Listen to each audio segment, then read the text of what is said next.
And here we are, finally got the Super 160 Stomp back out. It's long overdue, but it's about to make a return. Today we've got some nice parts to fit to it. Basically, we're going to be giving it a makeover, a general tidy up, and some new upgrades. Hopefully, we'll have the project looking and riding significantly different. The format for today is I'm not going to show you any of the spannering really. I'm literally just going to give you updates of where the build's going, what I'm doing, etc. That's only going to be brief updates because I want to try and keep the final reveal a bit of a surprise. Then it will be my favourite part, the test ride. Who doesn't like a test ride? My first task is to remove the plastics, have a look underneath, give it a bit of a clean up and go from there. Right then, with the plastics removed, I'm reasonably happy. It's quite clean and tidy. Just one little niggle, and I'm going to sort it out. See that rust patch? It always bothers me. It's the only patch of rust I've got on here, so we're going to use the hammerite because I've got a tin kicking about. Before I paint though, I just want to remove any loose stuff or any debris, get rid of that rust. I'm using this brass bristled brush.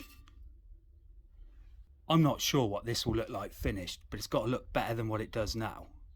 Now I've sorted that gripe, I feel a lot better. Now we can move on to the task in hand.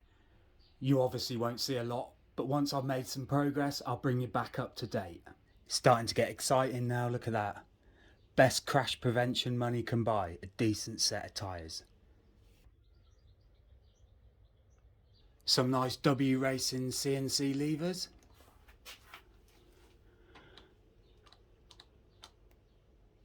Also fitted new chain and sprockets. You know what, I'm not going to lie, that took a good hour to get that rear tyre on.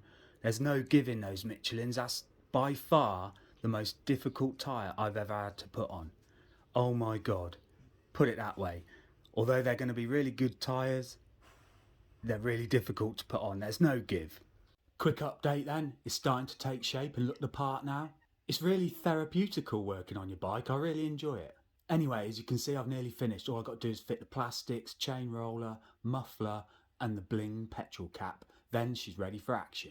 First though, before I go any further and forget, I've got a little niggle and that's the exhaust pipe. Obviously it came off the 120. It's slightly thinner, so I think it's definitely going to be holding the engine back. Trying to find a pipe that fits straight on the CRF 50 frame that's bigger is, well, I've not found one yet and I've been searching for a few days now. My other options are, I was looking at the old pipe, I could cut it down and try and re-MIG weld it up. I'm not a great welder, but I think I could possibly do it. Or if I could straighten out the kink that's causing the problem from the old pipe, then I could possibly adapt it to fit this bike. If anyone's got any ideas or suggestions about that, then please let me know in the comments. I'm not sure anyone will really be able to tell the detail, but I've spent a lot of time on this bike now. I've done quite a few jobs to it, such as I changed that rear brake pedal out, made sure that was black and more in keeping with the bike rather than silver. The rear brake clevis is one word for it, another is the rear brake fork nut. I think that's what it's called. Back brake heel plate, chain tension blocks, suspension, rad grommets, give the rims a touch up because I scratched them when I was changing the tyres. Also touched up any scratches or any rust patches I found on the frame. And don't forget the foot pegs. Then obviously I've got the 4 jobs left to do, which will just about finish it off. So far then I'm happy with the build and I think it's going to look good. So I'm going to leave you now, show you a few snippets, then on to the final reveal.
This thing's so small, it's wicked. It feels like a wicked little contraption.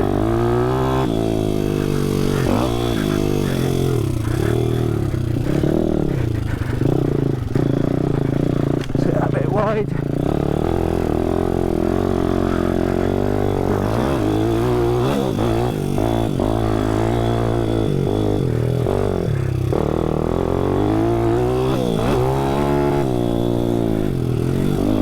Be a bit careful.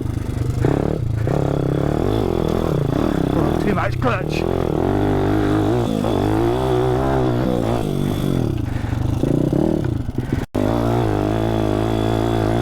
Through the tree. Right, let's try this big hill then. Got to make sure I'm in first.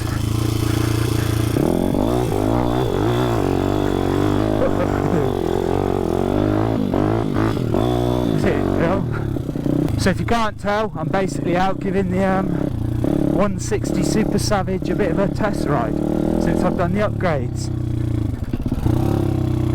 I showed you the cinematic shots of it I did just before this, and then straight into the test ride. Feels good, those tyres feel nice. I'm going to try up that hill. Need to turn around.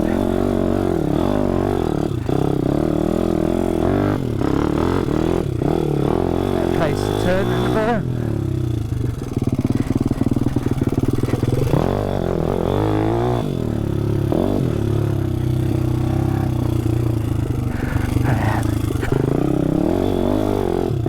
First time then. Oh yeah. Just try and hold that front down all the time. Snappy little thing.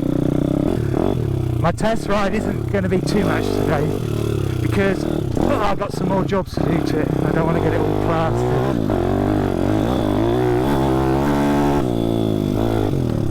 Should make it a little bit quicker hopefully, or soon anyway.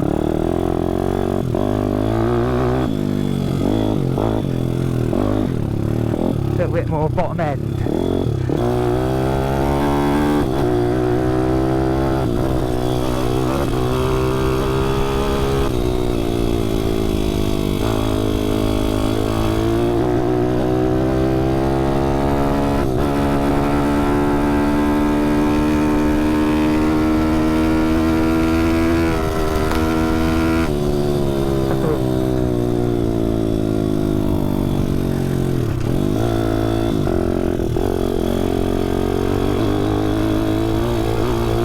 Thought I'd come along the track for a bit of a flow through, get it in top gear, just try and clean it out a bit, check it over.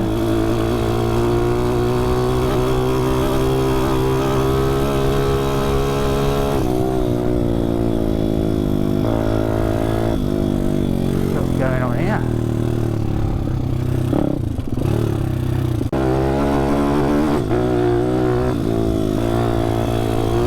Shocker feels good though, I've got to say that. It's barely feeling any of these, it's just the front that's letting it down. I think because of the heavy engine, I need some better forks obviously.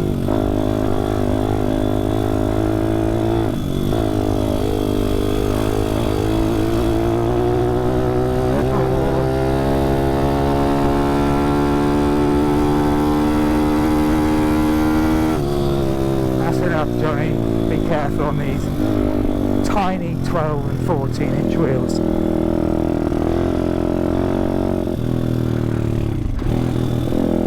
Farmer's out rolling his field flat.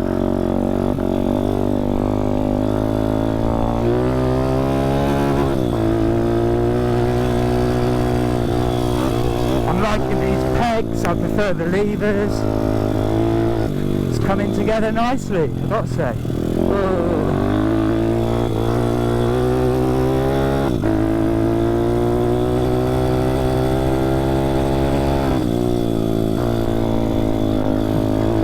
I can't wait under this tree.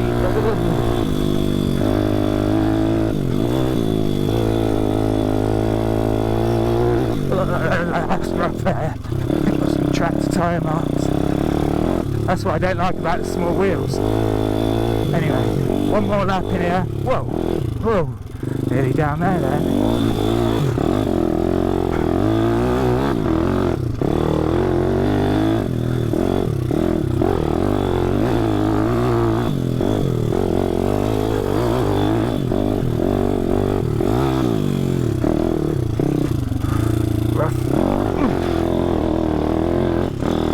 Down. Oh, right, test ride over. Hope you enjoyed. Moto Machines out. Before I forget to mention, I've got some new bars coming and I've got some lever clamps that are black. That'll make that look a lot better.